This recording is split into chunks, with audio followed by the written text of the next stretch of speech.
Good evening, students.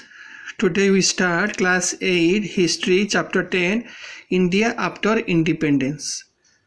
Bharat की स्वाधीनता के बाद जब देश आज़ाद हुआ उसके बाद भारत का सिचुएशंस कैसा था उस बारे में हम पढ़ेंगे.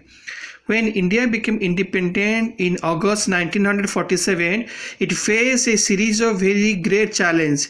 As a result of partition, 8 million refugees had came into country from what were Pakistan.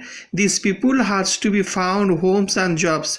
Then there was a problem of the princely states, almost 500 of them, each ruled by Maharaja or Nawab, each of whom had to be persuaded to join the new nations. The problem of the refugee and of the princely states has to be addressed immediately. In the longer term, a new nations had to be adopt political systems that would best serve of the hopes and expectations of its population. जब देश आज़ाद हुआ तब भारत का जो population था 34 करोड़ और 8 million मतलब 80 लाख से ज़्यादा रिफ्यूजी मतलब होता है जिनका घर नहीं होता है, जो पाकिस्तान से इंडिया को आ गए और उनका आबादी देश की आबादी के साथ मिलने के बाद उनके पास घर नहीं था, नौकरी नहीं था, तो ये भारत के ऊपर बर्डन हुआ. फिर उसी समय भारत में 500 प्रिंसली स्टेट्स थे. आज जो हम बोल रहे हैं कि 28 स्टेट्स है वो नहीं था. उस समय राजा महाराजा देश चलाते थे और ये उनको ये बोला गया था कि आप अगर भारत में अखंड भारत में रहना चाहेंगे तो भारत आपको आपका सारी सुख सुविधा के बारे में सोचेगा, मगर आपको एक झंडे की नीचे आकर आपको मिलकर रहना पड़ेगा और अखंड भारत का जो भी नियम होगा आपको मानना पड़ेगा. और इसी समय बहुत सारे प्रॉब्लम्स ये हुआ कि जो 500 प्रिंसली स्टेट्स थे वो आपस में उनके साथ किसी आपस में अच्छा संपर्क नहीं था, क्योंकि वो जाति और धर्म और भाषा की द्वारा वो अलग अलग थे. वो अलग अलग जैसे गुजरात जो है, राजस्थान है, उड़ीसा है, वेस्ट बंगाल है, ये आज हम देखते हैं इस सारे राज्यों को भाषा की लेवल में गुजराती बोलते तो गुजराती, उसी समय ये सब लोग मिलकर एक थे और उनके अंदर बहुत से कंफ्यूजन था. ये देश का आज़ाद के बाद जो महात्मा गांधी का निधन हो गया था और उनके अस्थि विसर्जन का फोटो है इलाहाबाद का 1948 का. नेक्स्ट है India populations in 1947 was large almost 345 millions मतलब 34 crore 50 lakhs. It is also divided the divisions between high caste and low caste. उसी समय जाति भेद में बहुत सारे डिस्क्रिमिनेशन था, ऊंचा जाति नीचे जाति इस भेदभाव था between the majority Hindu community and India who जो हाई कास्ट जो लोग थे वो नीचे जो छोटे लोग जो कास्ट थे उनको अंडर एस्टिमेट करते थे. The citizens of this vast and spokes many different language where many different kinds of dresses are different kinds of food practice different professions. How could be they made live together in one nation state? ये भी अजीब था, बहुत ही critical situation था कि जाति धर्म भाषा भेष पोशाक सब अलग अलग था.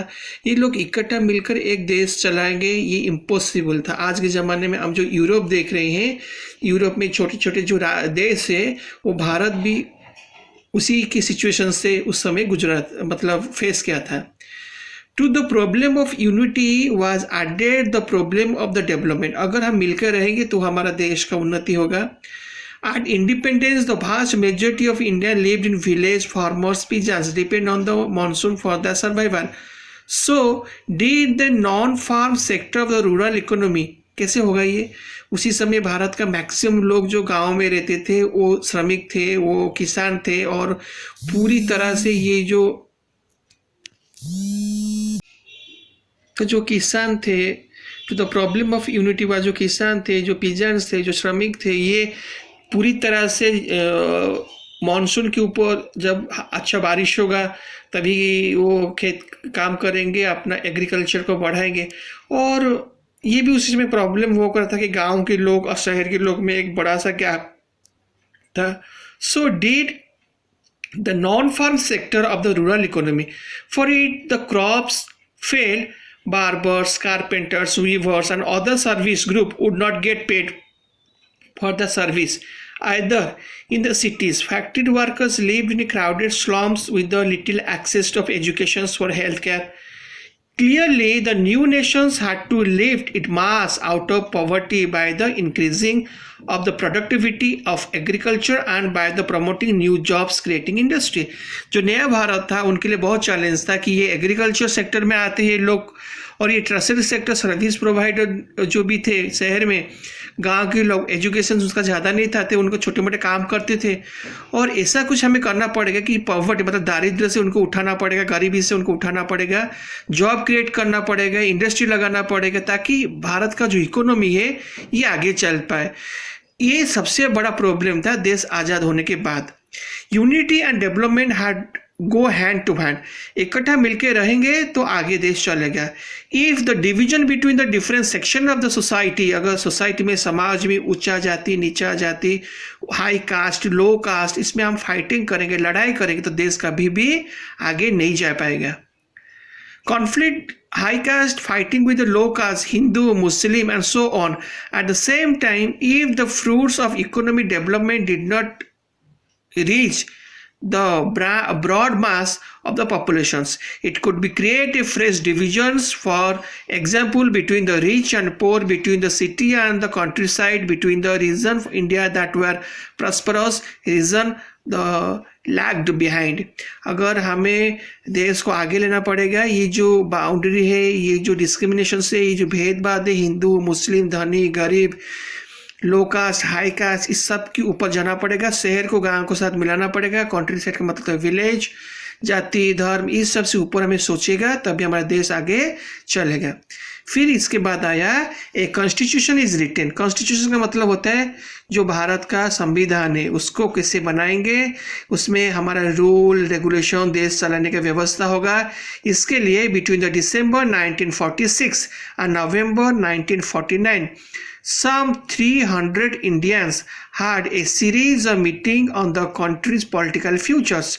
The meeting of this Constitution Assembly were held in New Delhi, but the participation came from all over India and from a different political party. This discussion result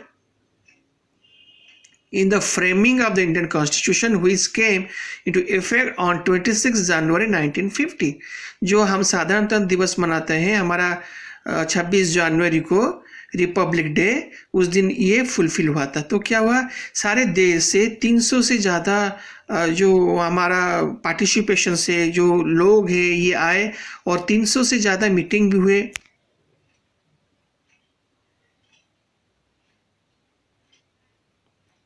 300 Indians आज सीरीज ऑफ मीटिंग्स, 300 से ज़्यादा delegates आए different part of the India. उन्होंने बातचीत किया कैसे हम देश का भविष्य निर्माण करेंगे और डिस्कशंस हुआ, रूल रेगुलेशन सारे चीज़ों के ऊपर बारी बारी से विचार विमर्श होने के बाद ये हमारा इंडियन कॉन्स्टिट्यूशन 26 जनवरी को 1950 को फुलफिल हुआ। इसमें ये हुआ कि हम भारत के जो सिटीजन्स है नागरिक है ये वोट दे के अपनी सरकार बनाएंगे और सबको समान सुविधा समान सुरक्षा अधिकार मिलेगा। और पहले जैसे अमेरिका और इंग्लैंड में था कि वहाँ वुमेन्स को वोट देने का अधिकार नहीं था, जिसके पास प्रॉपर्टी नहीं है वो उसका अधिकार नहीं था। तो ये सब चीज़ के ऊपर बहुत बारीकी से विचार विमर्श हुआ हमारे देश में, और हमारे देश में ये हुआ कि 21 साल से ज़्यादा उम्र के सारे मैन हो या वुमेन हो उनको वोट देने का अधिकार मिलेगा।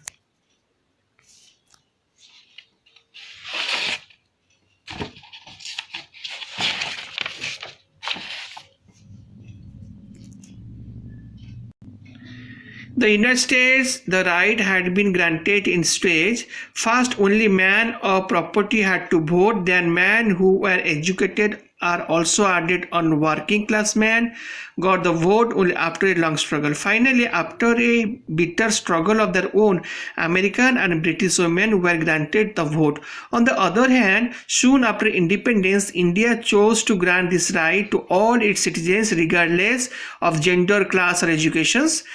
वो उनको राइट मिल गया कि वोट देने का अधिकार। भारत में ये हुआ कि चाहे वो अमीर हो, गरीब हो, किसी जाति धर्म का हो, शिक्षा का तो योग्यता जो भी हो, वो वोट देने के लायक बनेगा। A second feature of the constitution was that it was guarantee equality before the law of all citizens regardless of their caste और रिलीजियस। जो भी होगा वो भारत के संविधान ये अधिकार दिया कि हर नागरिक चाहे गरीब हो, अमीर हो, जाति धर्म जो भी हो, वो समानता का अधिकार मिलेगा। राइट टू इक्वालिटी मतलब वो संविधान के सामने उसको सारी सुख सुविधा मिलेगा दूसरों के साथ। There were some Indians who wished that political system of the new nation be based on Hindu ideals and that India itself run into a Hindu state. The pointed to be that example of Pakistan, a country create protect and further the interest of the particular religious community, the Muslim. However, the Indian Prime Minister Jawaharlal Nehru was the opinion that India must not become a Hindu Pakistan. Besides Muslim, India also had a large population of Sikhs and Christians, as well as the many Persia and Jain. Under the new constitution, they would have the same right as Hindu, the same opportunity where it come to seeking jobs in government or the private sector, the same rights before the law. Bharat का ये ऐसा बना कि ये जाति के ऊपर भारत का देश नहीं बना। हिंदू यहाँ पर जो भी धर्म हो सभी को समान अधिकार मिलेगा। हिंदू हो, मुस्लिम हो, सिख हो, जैनिज्म हो, पर्शियन हो, और गवर्नमेंट का सारी सुख सुविधा हुआ, प्राइवेट का जो भी प्राइवेट सेक्टर को सबको समान सुविधा मिलेगा। ऐसा एक नया भारत बना कि ये जाति की देश नहीं बनेगा, ये धर्म निरपेक्ष सेकुलर स्टेट बनेगा। Third feature of the constitution was that it offered a special privilege to poorest and most disadvantaged Indians. Disadvantaged of Indians जो थे मतलब जो गरीब थे, जो लो कास्ट के लोग थे, उनको अनटचेबल बोला जाता था। उनको हम छूते नहीं थे, उनको मंदिर में अलाउ नहीं था, उनका अलग एक गांव मतलब गांव में उनको अलग पहचान मिलता था, untouchable. After a long debate the constitution assembly also recommended that the certain percentage of seats of legislature as well as the job of the government reserved for the member of the low caste. तो यहाँ पर reservation आ गया है कि जो untouchable है, जो छोटा जाति के schedule caste, schedule type, OBC जो भी है, अदर बैकवर्ड क्लास, उनको रिजर्वेशन मिलेगा गवर्नमेंट की नौकरी में हो या लेजिस्लेटिव असेंबली मतलब संविधान का हमारा जो लोकसभा राज्यसभा कि किसी भी इलेक्शंस में कुछ सीट इनको लिए रिजर्व रहेगा ताकि ये लोग भी आगे आ पाए। तो it was upper caste who were responsible for the horizons being unity today addressing the most privilege colleagues. तो मतलब ये संविधान में ये रखा गया कि ये अगर इनको हम आगे थोड़ा लाएंगे तो देश को ग्रोथ में बहुत अच्छा मिलेगा। तो ये आपका एक पोर्शन फिनिश हो गया। पार्ट 2 हम जल्दी से आपके लिए लाएंगे। Thank you very much.